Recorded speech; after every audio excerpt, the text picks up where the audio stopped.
大家好，我是小青。只用面粉，3分钟分享一道比面包蛋糕还好吃的做法，不搭配菜也能吃半个。大碗里加入200克面粉，3个发酵粉。先来把材料混合均匀，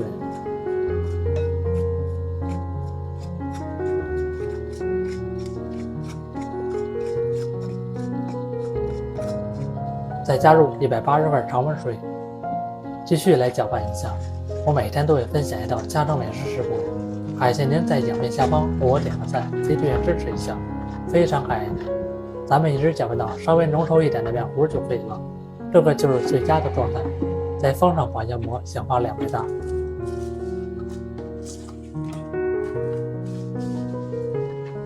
准备几个红枣，先剪成细丝。做这道美食多放一点红枣，营养也好吃。最后再剪成红枣碎。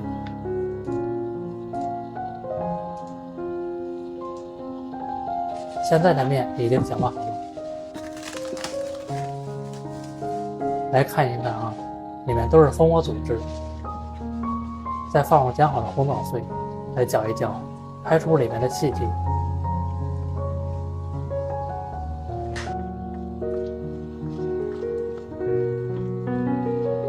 准备一个托盘，配上食用油放热，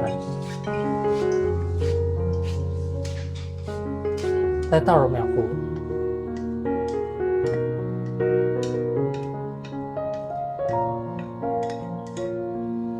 用筷子整理平整，弄成薄厚均匀，熟起来也一样。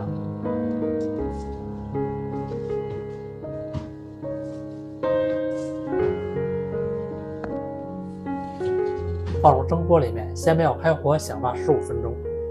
现在就是响发好的状态，明显变大了一些就行。盖上盖子，让吸油计时大火蒸20分钟。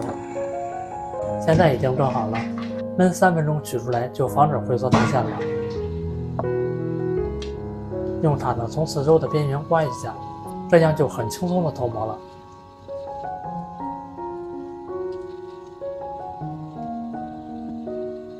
放在案板上，这么一道红枣发糕就做好了。来看一看啊，非常的蓬松暄软，是一道很营养的面食做法。